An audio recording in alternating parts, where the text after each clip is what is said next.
지난 시간에 우리는 예수님이 유대 랍비들의 방식을 따라서 가르치는 두 가지 개념의 서로를 대조하시는 방식을 통해서 가르쳐 주신 무엇이 우리에게 진정한 문이고 진정한 길이냐라고 하는 것을 생각해 보았습니다.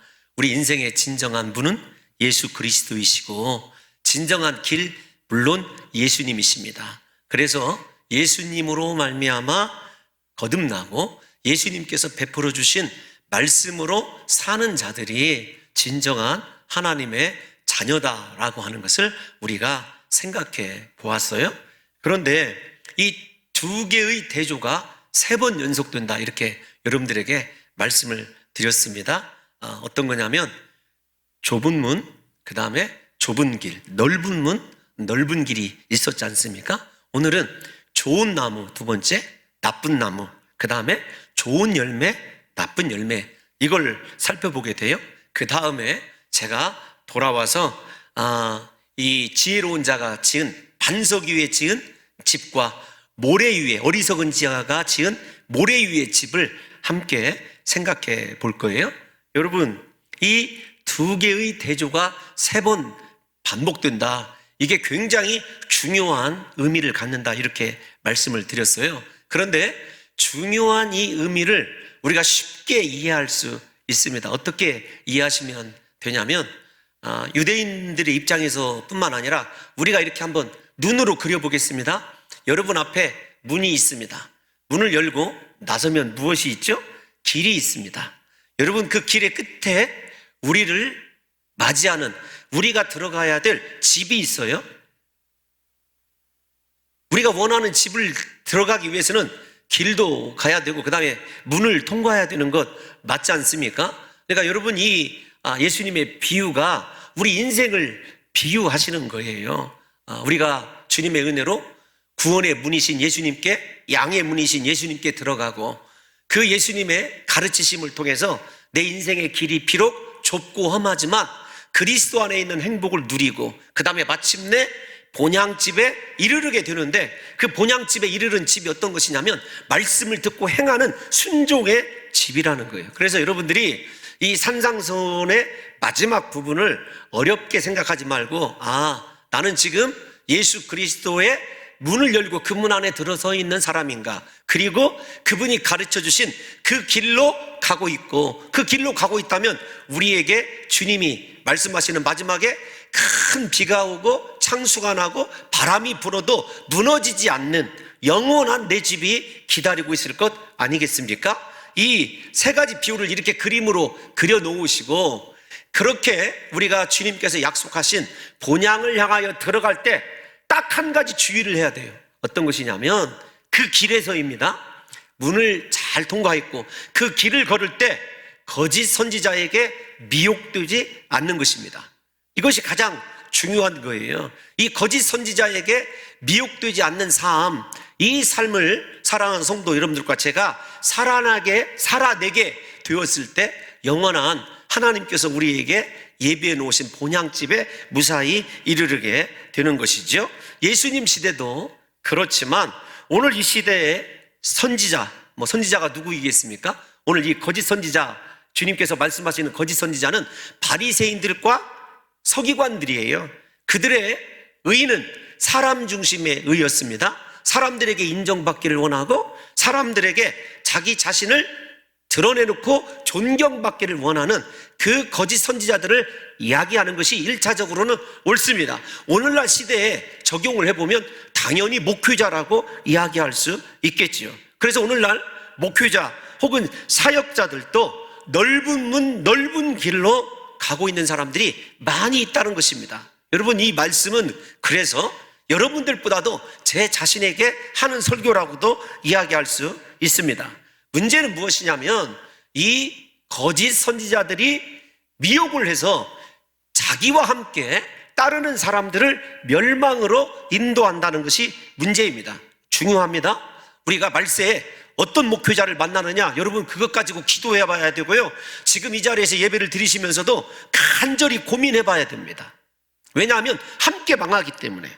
우리 이 일이 예수님 시대의 일이지만 예수님께서 구약의 말씀을 인용하고 있다는 것을 아셔야 돼요. 에스겔 13장 8절 말씀 한번 읽어볼까요? 시작. 그러므로 주 여호와께서 이같이 말씀하셨느니라. 너희가 허탄한 것을 말하며 거짓된 것을 보았은즉 내가 너희를 치리라. 주 여호와의 말씀이니라. 아멘. 허탄한 것을 따르고 거짓된 것을 따르는 책임이 누구에게 있냐면 미혹하는 사람에게 있는 것이 아니라 자기 본인에게 있어요. 심판당합니다. 근데 중요한 거, 제가 앞에서 말을 조금 실수했어요. 어떤 거냐면 예수님이 인용하신 것이 아니라 예수님이 저 말씀을 염두에 두시고 그렇게 제자들에게 말씀하셨을 것이라고 생각을 하게 되는 것입니다. 그 거짓 선지자들의 특징이 어떤 것이냐면 구분하기 어렵다라는 거예요. 양의 옷을 입고 있어요. 양처럼 행동을 합니다. 그런데 그 속에는 노략질하는 이리의 탐심이 자리를 하고 있다는 거예요. 오늘 본문 15절 말씀 한번 읽어볼까요? 15절 시작. 거짓 선지자들을 삼가라. 양의 옷을 입고 너희에게 나아오나 속에는 노략질하는 일이라. 중요한 것은 겉모습을 가지고는 우리가 구분할 수 없다는 거예요. 예수님의 교훈 이거 시작입니다. 그러니까 여러분 사역자들을 구분하실 때 겉모습을 가지고 구분해서는 안 된다라는 거예요. 뭐 결론으로 미리 가도 무리가 없죠. 그 사람의 열매, 삶을 보라는 것입니다. 여러분 이것이 중요해요. 중요한 것이 어떤 거냐면 그 사람이 어떤 능력을 행하느냐, 어떤 퍼포먼스를 행하느냐, 그것이 중요한 것이 아니에요. 그 사람이 가르친 대로, 말씀대로 살아내고 있느냐. 이렇게 설교하려니까 제가 얼마나 마음이 고통스럽겠는지 여러분들이 제 입장을 좀 헤아려 주셨으면 좋겠어요. 어쨌든 이것이 사실입니다. 그러함에도 불구하고 요즘에 사역자들을 이렇게 생각을 해보면 예수님 시대부터 얘기를 할까요? 예수님 시대 보게 되면은 자신을 광명한 천사 혹은 의의 일꾼들로 가장을 많이 했습니다. 최고로 거룩한 사람. 그래서 겉으로 드러나는 삶을 보게 되면은요, 존경할 만한 요소들이 많이 있습니다. 오늘날로 바꾸면, 오늘날 사역자들을 보게 되면 예의도 바르고 인간미도 넘치고 언변도 탁월하고 거기에다가 외모도 수려합니다. 덧붙여서 학위도요, 이력서 한 장으로 안 됩니다. 그만큼 스펙이 탁월한 사람들이 많이 있습니다. 그런데 여러분들이 생각해 보실 때 어떤 것이 중요하냐면 중요한 것은 그 안에 진리가 있느냐, 예수님을 만난 경험이 있느냐, 실제적으로 삶에서 그리스도께서 주신 말씀대로 살아가느냐라고 하는 것이 너무도 중요하다는 것을 오늘 본문 가운데서 이야기하고 있다는 것이에요. 그래서 거짓 선지자들은 진리를 가르치지도 않습니다. 진리를 행하지도 않습니다. 하나님에 대한 관심이 없습니다. 인간에 대한 관심은 충만합니다. 하나님의 말씀에 대해서는 가르치지 않습니다. 상황에만 민감하고 그 상황을 세상의 방법과 임기응변으로 넘기는데 탁월합니다. 그런데 그것을 청중들은 멋있다고 합니다. 요즘 말로 조금 더 사역자들, 목표자들에게 얘기하면 하나님의 말씀을 가르치는 것이 아닙니다. 그 속에 심리학도 있고 사회학도 있고 철학, 문학, 정치, 경제, 온갖 세상 것들이 화려하게 수놓아져 있어요. 좁은 문, 십자가의 도를 가르치고 십자가에서 우리가 함께 죽자, 이 메시지가 전해지는 것이 아니라 세상의 모든 것들을 다 융합합니다. 그래서 기독교가 이렇게 편협하고 융통성이 없어야 되겠느냐, 뿐만 아닙니다. 설교가 얼마나 탁월한지 몰라요. 세상의 지식까지요. 제가 이런 말씀을 드리는 것이 참 죄송하기도 하지만 제가 존경하는 스승님이 누구이신 줄 아시지 않습니까? 우리 장로님들이 잘 아십니다. 김지찬 교수님, 지난해 같이 만나서 신대원을 거닐면서 잠깐 이야기했을 때 자기 자신의 이제 뭐라 할까요? 퇴직이 얼마 남지 않으셨어요. 한국 교회를 걱정을 많이 하시면서 유명한 설교자 두 분에 대해서 너무 가슴을 치면서 얘기를 하시더라고요. 무엇이 사라졌느냐? 설교에서 예수 그리스도가 사라졌고 복음이 사라졌다는 것입니다. 그래서 사역자들에게도요, 어느새 넓은 문, 넓은 길을 잘 가는 사람들이요, 유망한 목사로 인정받고 사람들에게 존경을 받기 시작하고 있다는 것입니다. 다시 말씀을 드리지만 중요한 건 그 속에 예수 그리스도가 있느냐 없느냐는 거예요. 여러분들이 저를 보실 때 저 속에 과연 예수가 있을까? 십자가에 예수님과 함께 못 박혀 죽은 체험이 있을까? 진리가 있어서 그 설교를 듣는 순간에 마음이 괴롭고 한 주일 교회를 가져오면 참 편안하다가 아니라 부담이 되어지고 내가 이거 제대로 가는 거 맞을까? 라고 하는 영적인 좋은 말로 얘기하면 동기가 있고 나쁜 말로 얘기하면 여러분들의 마음이 편치 못한 그런 상황이라고 한다면 여러분 우리 교회에서 계속 신앙생활해도 괜찮아요. 다시 말씀을 드리지만 교회 다녀오면 마음이 편안하고 하나님 앞에 기도하지 않고 사명을 감당하지 않아도 그냥 천국 갈 것 같은 넓은 길이 주어지고 있다면 여러분 다시 생각해 보셔야 됩니다. 메시지에 통렬한 죄의 지적과 철저한 회개를 요구하지 않는다면 문제예요. 천국과 지옥에 대해서 말하고 있지 않다면 문제입니다. 여러분 우리 주님 앞에 다시 서야 됩니다. 심판대에 설 것입니다. 예수님 다시 오십니다. 여러분 이 설교가 매주일 선포되고 있지 않다면 여러분들이 다시 교회를 생각해야 될 때가 된 거라는 거죠. 거짓 선지자들은 주님이 다시 오는 것에서도 관심이 없습니다. 영원한 심판도 관심이 없습니다. 오로지 사람 몇 명 모이는가와 그 사람들과 더불어 세상 것들 다 수용해주고 교회의 세상의 프로그램이 장악하는 교회를 운영해 나가도 내 마음이 아주 편하다고 한다면 여러분 큰 영혼의 중병에 지금 걸려있는 것입니다. 중요한 것은 이런 교회에 속해 있으면요 처음에는 잘 모르지만 나중에 갈수록 믿음이 식어져 버린다는 거예요. 하나님 중심의 삶이 아니라 내 중심의 삶을 살아가요. 그러면서 자기 스스로를 미혹하기 시작합니다. 나는 천국 갈 거야. 다시요? 여러분의 신앙이 지금 우리 교회에서 신앙생활 하는 동안에 사람 중심에서 점점 하나님 중심, 내 중심에서 사명 중심으로 옮겨가고 있고 그거 감당하지 못하는 것 때문에 마음이 불안하고 부담스럽고 불편하다면 여러분 괜찮아요. 다시 강조하지만 신앙생활하는 가운데 아무런 부담감 없는 편안한 신앙생활에 익숙해져 있어서 내가 신앙인인지 세상 사람들인지 구분이 가지 않고 있다고 한다면 여러분 그거 정말 심각하게 고민해 봐야 한다는 것입니다. 맨 처음에 어땠었죠? 저와 여러분들이 하나님의 영광을 위하여 내 생명조차 조금 더 귀한 것으로 여기지 않겠습니다. 그리스도 예수를 위해서라고 한다면요 내 모든 것 다 드릴 수 있습니다. 그렇게 헌신을 결단했던 믿음들 아닌가요? 지금의 여러분의 믿음의 현주소가 어디에 있습니까? 최소한 살아있다고 하는 표시는요 부담감이 있어야 돼요. 매주일 그 교회 가면 왜 그렇게 설교가 힘들고 어려운가 여러분 이렇게 느껴져야 돼요.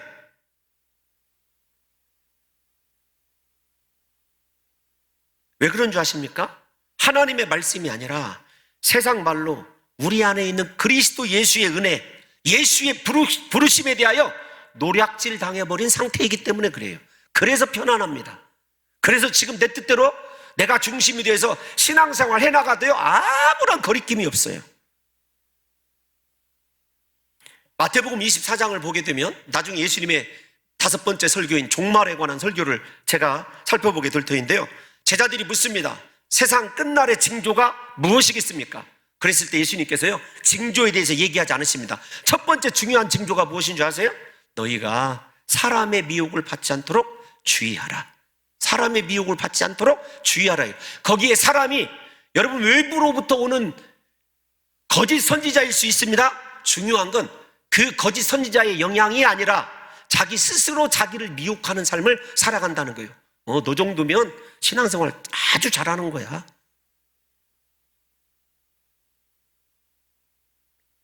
사랑하는 성도 여러분, 직접적으로 문자적으로 해석을 해드리면 예수님이 우리에게 왜 사람의 미혹을 받지 않도록 주의하라고 했냐면 말세 지말에는요 거짓 선지자들이 너무도 많이 일어나기 때문에 그래요. 그래서 중요한 게 있습니다. 어떤 거냐면 사실 교회 밖에 있는 예수 그리스도를 믿지 않는 사람들이 무서운 것이 아니라 교회 안에서 복음이 아닌 예수 그리스도가 아닌 십자가가 아닌 편안함을 가르치고 익숙함을 가르치는 교회가 더 무서운 세대가 되었다라는 것을 우리 사랑하는 성도 여러분들이 아셔야 되는 것입니다. 그러면 거짓 선지자를 어떻게 구분할 수 있느냐? 그들의 열매를 보면 된다는 것입니다. 16절 한번 읽어볼까요? 너무 간단한 이치예요. 시작. 그들의 열매로 그들을 알지니 가시나무에서 포도를 또는 엉겅퀴에서 무화과를 따겠느냐. 아멘. 열매의 종류를 먼저 얘기하셨어요. 절대 포도나무에서 여러분 엉겅퀴 딸 수 없고 무화과 나무이지만 세 가지 나무가 나오죠. 포도, 무화과, 그 다음에 가시나무가 나옵니다. 열매를 보면 안다는 거예요. 그들의 열매를 보면. 그러면 여기 서 있는 홍 목사의 열매를 바라보면서 저하고 같이 사역하시는 우리 장로님들이, 야, 우리 홍 목사는 탐심이 많아, 인정받고 싶은 욕구가 많아. 예를 들면 그렇게 신의가 깨져버리면 실패한 목회자일 뿐만 아니라 교회가 불행해지는 것 아니겠습니까? 그러면 목회자들에게만 그러느냐? 우리 사랑하는 성도 여러분들의 열매를 지금 보십시오. 아니요, 겉으로 신앙생활하고 있는 종교적 형식이 아니라 여러분들에게서 예수님이 찾으실 만한 예수님 닮은 성품과 변화의 열매가 있느냐는 것을 생각해 보십시오. 신앙생활을 오래 했느냐, 직분이 무엇이냐는 중요치 않아요. 오늘날 한국교회는요, 예수님께서 아침에 예루살렘 성전을 가기 위해서 나서셨다가 시장하셔서 무화과 나무에게 찾아가셨는데 열매가 없이 잎만 무성한 나무가 한국교회의 모습이 되고 말았어요. 한국교회 성도들의 모습이 되고 말았다는 것입니다. 목회자도 그 책임에서 자유로울 수가 없죠. 사랑하는 성도 여러분, 좋은 나무가 좋은 열매를 맺고 나쁜 나무가 나쁜 열매를 맺는다는 것, 세상의 간단한 이치 아니겠습니까? 그러므로 우리는 그들의 열매로 그들의 정체를 알아볼 수가 있어요. 거짓 선지자들은요, 겉으로는 양의 옷을 입고 있습니다. 그러나 그것은 잠시뿐이에요. 결국에 시간이 지나면 본색이 드러나게 되어 있는 것 아니겠습니까? 다만 나무만 보아서는 잘 모르지만 시간이 흘러서 그 열매를 보면 그 사람이 진짜 나쁜 나무인지 좋은 나무인지 알 수 있다는 것이죠. 이어서 쉬운 말씀이니까 17절 18절도 한번 읽어보겠습니다. 시작. 이와 같이 좋은 나무마다 아름다운 열매를 맺고 못된 나무가 나쁜 열매를 맺나니 좋은 나무가 나쁜 열매를 맺을 수 없고 못된 나무가 아름다운 열매를 맺을 수 없느니라. 아멘. 아멘. 17절에서는 긍정적으로, 18절에서는 부정적으로 좋은 나무가 되라, 이런 뜻이에요. 그래야 열매가 좋다는 것 아니겠습니까? 예수님께서 인생이 어디에 관심을 두고 계시냐면 나무보다는 열매에 관심을 두고 있다는 것을 말씀하셨어요. 그러니까 무슨 말이냐면 나무 자체는 변화되지 않으면서도 자기 스스로 좋은 열매인 것이냐 착각하고 살아간다니까요. 그게 다시 말씀드리지만 거짓 선지자의 특징이기도 하고 오늘날 거짓 성도의 특징이기도 합니다. 좋은 나무가 무엇입니까? 예수 생명이 그 속에 있는 사람이에요. 예수 믿고 성품이 변화된 것을 얘기해요. 그러면 열매마다 하는 일마다 예수 닮음이 드러나야 되는 것 아니냐고요. 앞에서 제가 이렇게 말씀드렸습니다. 목회자로서 제가 여러분들이 저를 바라보실 때 여러분들이 저를 잘 모르시니까 저와 함께 사역하신 우리 장로님들과 그 다음에 제 주변의 사역자들이 저를 바라볼 때 만약에 이리 같은 특성이 없는 것이 아닙니다. 다시 말씀드리지만 제 안에도요, 사람들에게 인정받고 싶고 인기가 있는 목사였으면 좋겠고 여러분 모든 면에서 탁월했으면 좋겠다는 욕심이, 야망이 정말 실로 대단해요. 아직도 그거 죽어지지 않았어요. 그럼에도 선이라는 게 있죠. 물질적으로 장로님들에게 저 목사가 욕심내는 목사다, 이렇게 인정받지 않으려고, 우리 목사는 명예욕이 지나치다, 이렇게 생각하지 않으려고, 나름대로 그리스도 닮은 흉내라도 내려고 몸부림치죠. 제가 한 주간 기도하면서 생각한 것이 어떤 것이냐면, 너 어떤 목사냐? 예, 하나님께 이렇게 대답을 했습니다. 사실대로, 하나님 저 부족합니다. 그런데 제가 주님께서 보내주신 우리 교회 성도들을 제 영혼보다는 사랑합니다. 저 봉동중앙교회를 정말 제 생명보다 사랑합니다. 그것은요, 제가 사실대로 고백드릴 수 있어요. 삶에서, 성품에서, 인격에서 부족한 것은요, 이루 말할 수가 없어요. 그런데 중요한 건 무엇이냐면 그 나무를 좋게 하여야 열매가 좋은 열매를 맺어지게 되는데, 나무는 썩어 있는데 자신이 좋은 열매인 것이냐 위장을 하려고 하는 것이 문제라는 거예요. 목회자도 성도도. 예를 들어서 설명을 해보겠습니다. 우리 한국 사회도 그렇지만 이스라엘은 집집마다 이 담이 있어요. 담. 그래서 주님이 이 담 이야기를 많이 하시거든요. 에스겔이 이 담 이야기를 가지고 우리에게 통렬하게 회개할 것을 요구를 합니다. 에스겔 13장 11절에서 12절 한번 읽어볼까요? 시작. 그러므로 너는 회칠하는 자에게 이르기를 그것이 무너지리라. 폭우가 내리며 큰 우박덩이가 떨어지며 폭풍이 몰아치리니 그 담이 무너진즉 어떤 사람이 너희에게 말하기를 그것에 칠한 회가 어디 있느냐 하지 아니하겠느냐. 여러분, 이 말씀을 보면 회개를 통하여 본질적으로 나무를 바꾸려고 하는 것이 아니라 겉으로만 아름답게 보이려고 하는 외식하는 자들에 대한 경고의 말씀이에요. 겉으로 보기에는 교회의 모든 예배와 그 다음에 모든 일에 열심입니다. 헌금도 많이 하고 전도도 곧잘 합니다. 봉사도 누구보다 열심히 하는 것 같아요. 문제는 그 사람의 본성이 바뀌지 않은 데 있어요. 나무가 바뀌지 않은 데 있습니다. 아니, 이야기를 들어보면은요, 언변이 목사보다도 더 탁월해요.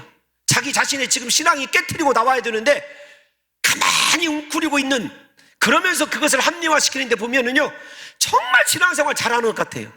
문제는 점점점 그곳에서 하나님의 거룩한 말씀의 능력이, 예수 생명이 사라져가고 있고 믿음마저 세상과 타협하고 있다는 걸, 죽어간다는 것을 못 느낀다니까요. 목회자도 마찬가지입니다. 우리 자신의 이 완악함이 깨져야 돼요. 내 자신의 교만함이 깨져야 되고 고집이 깨어져서 말씀 앞에 온전히 무릎 꿇게 되었을 때 내 자신이 진정한 좋은 나무로 서가는 것 아니겠느냐고요. 주님께서 원하시는 좋은 나무로 변화되지 않으면 결단코 아름다운 열매를 맺을 수 없습니다. 우리 그 결과가 무엇인지 19절 말씀 한번 읽어볼까요? 예수 믿으면서도 이 열매 때문에, 본문 19절 시작. 아름다운 열매를 맺지 아니하는 나무마다 찍혀 불에 던져지느니라. 아멘. 아멘. 중요한 말씀 아닙니까? 다시요, 우리 사랑하는 성도 여러분들과 제가 똑같이 하나님께 물어봐야 돼요. 교회 몇 번 가느냐 중요한 게 아닙니다. 집에서 내가 어떻게 하느냐 중요한 게 아니에요. 진짜 중요한 것은 하나님이 찾으시는 열매가 교회에서든지 가정에서든지 직장에서든지 내게 있느냐라고 하는 것이 중요하죠.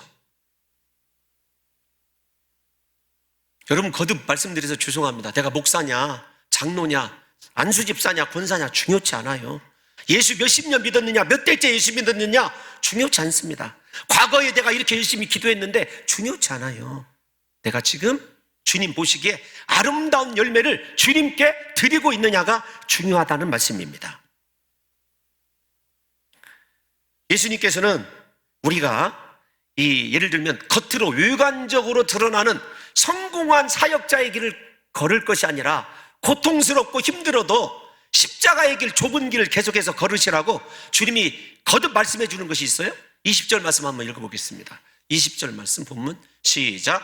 이러므로 그들의 열매로 그들을 알리라. 아멘. 어떤 열매를 가지고 하느냐, 이제 21절 보면 굉장히 놀라워요. 21절 시작.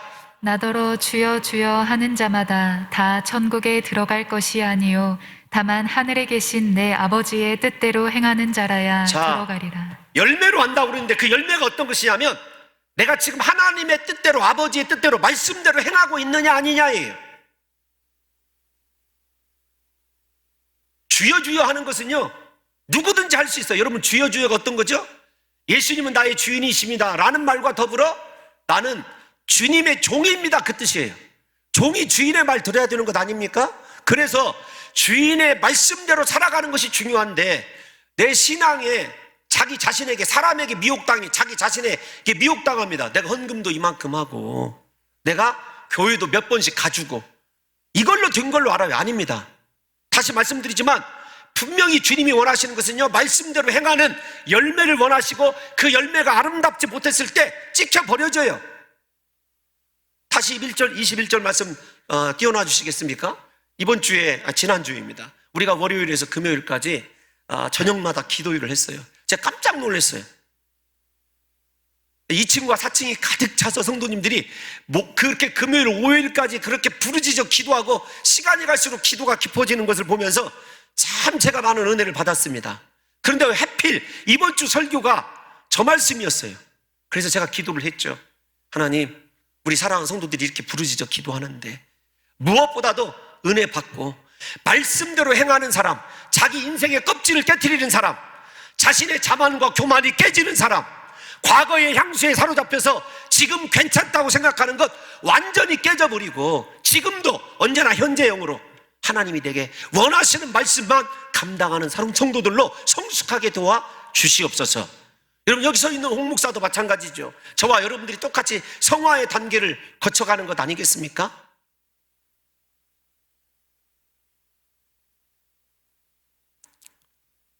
인간 기준에 의하여 인간에게 인정받으려고 하다 보면은요, 겉으로 화려해지게 되어 있어요.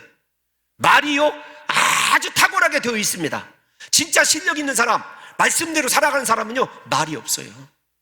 왜요? 행함으로 하나님과 교제하고 하나님이 인정하는 사람이기 때문에 그런 것 아니겠습니까? 여러분들이 가만히 경험해 보십시오. 신앙생활 하면서 내가 과거에 이렇게 신앙생활 했다고 하는 사람이 현재 잘하고 있는 사람 본 적 있으세요? 다 하나님 앞에 그럴듯한 이유가 있죠. 지금 못하고 있는 이유가 있습니다. 타당합니다. 예, 인간적으로는 타당하죠. 그러나 여러분, 아프고 또 아프겠지만 하나님 측면에서 지금 내가 행하고 있는 이 신앙이 타당한지를 한 번만 생각해 보세요. 정말로 주여 주여 할 때 주님은 내 인생의 주인이십니다. 나는 당신의 종입니다. 종들이 무슨 영광을 차지하려고 그래요? 종에게 무슨 명예가 있고 무슨 권력이 따르겠습니까? 죽는 날까지 이름도 없이 빛도 없이 순종의 길, 십자가의 길 걸어가는 것이 종의 길 아니냐고요. 주인인 예수님이 내 경험에 맞지 않아도, 내 지식에 맞지 않아도 말씀하시면 무조건 순종하고 복종해야 되는 것이 종의 위치 아닙니까? 22절 보면 더 가관이에요. 22절 시작. 그날에 많은 사람이 나더러 이르되 주여 주여 우리가 주의 이름으로 선지자 노릇하며 주의 이름으로 귀신을 쫓아내며 주의 이름으로 많은 권능을 행하지 아니하였나이까 하리니. 아멘. 여러분, 저 구절이요, 저에게도 로망입니다. 솔직히 말씀드리면 제가 만약에 손을 놓고 기도해서 암 환자들의 암이 막 다 빠져버리고 귀신이 쫓겨나가고 그 다음에 병든 자가 벌떡벌떡 일어난다고 생각해 보십시오. 한 달이면 한 10,000명 모일 거요?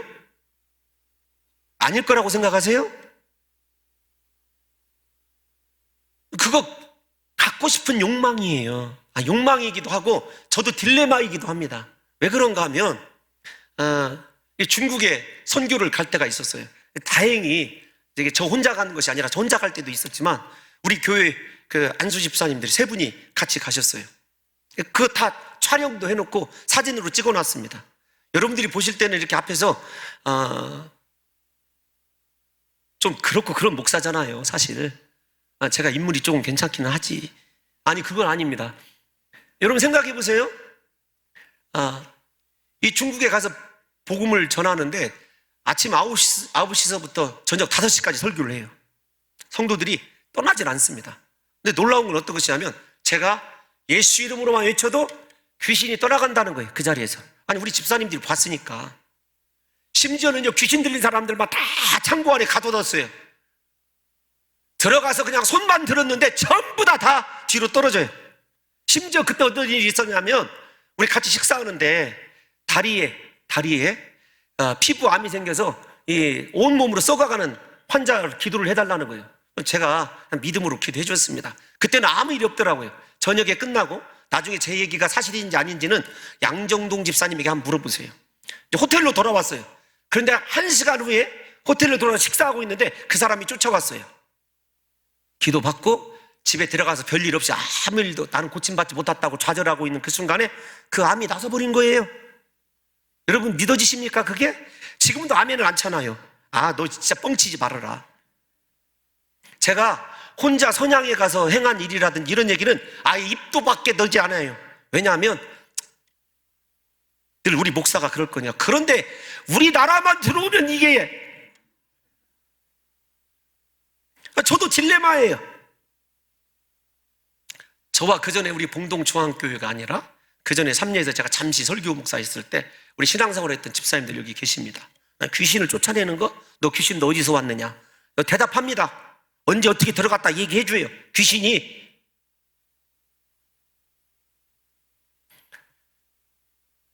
여러분, 그것이 제가 가야 될 목표의 길이 아니라는 걸 잘 알아요. 저도 그런 능력을 더 사모하기도 하고 하나님 앞에서 더 큰 목표에, 죄송하지만 그런 이 나름대로 이 야망이 엄청 이 속에 들어있어요, 사실은. 근데 그 야망이 우리 장로님들에게도 있더라고요. 우리 장로님들도 이 정도 교회에 만족을 못 하시는 것 같더라고요. 여러분 생각해 보세요.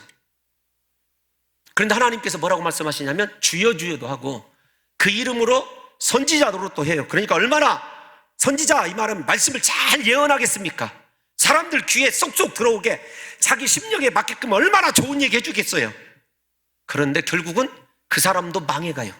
잘 보세요. 그 사람의 열매를 복되고 잘 되고 있는가 망해가는가. 문제는 귀신을 내쫓고 그보다 더 큰 권능을 행했어도 뭐라고 말씀하십니까? 하나님이 원하시는 열매, 주의 말씀대로 행하지 아니하면 찍혀 불에 던져질 멸망의 대상일 뿐이라는 거예요. 그래서 우리에게 능력이 중요한 게 아니라 여기 서 있는 홍 목사가 그래도 부족한 목사이지만 말씀대로 살아가려고 노력하는 목사이냐. 우리 사랑하는 성도 여러분들이 다시 말씀을 드립니다. 신앙의 화려함들 다 제거해 버리시고 내가 그렇게 능력 체험하고 은혜 체험했어요. 원합니다. 그런데 중요한 것이 있어요. 지금 말씀대로 내 자신의 한계를 깨트리고 하나님이 원하시는 대로 신앙생활을 하고 있지 않다면 나쁜 열매 맺고 있는 찍혀버릴 나무라는 사실을 우리가 인정해야 돼요. 능력이 중요한 게 아닙니다. 물질적 안정이 중요한 게 아니에요. 지금 내가 어떤 일을 하고 있고 형통하느냐 형통하지 못하느냐가 중요한 것이 아닙니다. 주님이 말씀하시는 예수 닮음, 나무로서 변화된 삶이 내게서 일어나느냐가 중요한 거예요.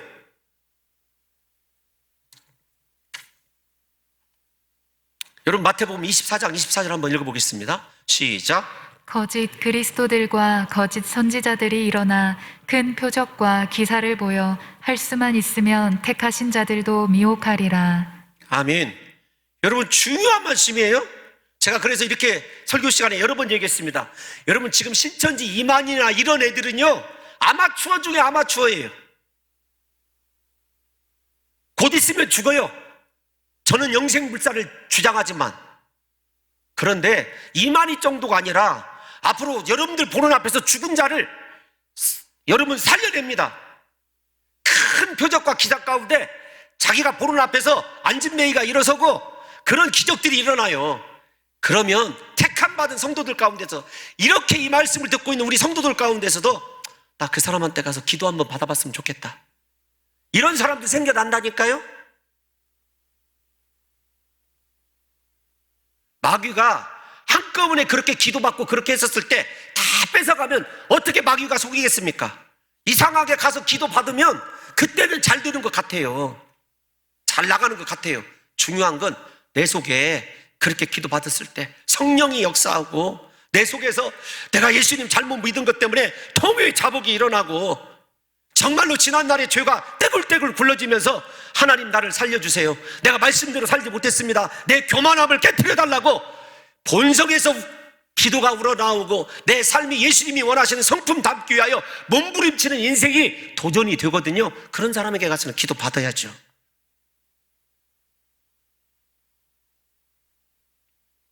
여러분 안수도 저도 잘 안 하려고 그래요. 얼마나 안수가 여러분 힘든 줄 아십니까? 저 오랫동안 신앙생활 하신 분들은 아세요. 0대 0이 부딪힌다는 건 쉬운 일이 아닙니다.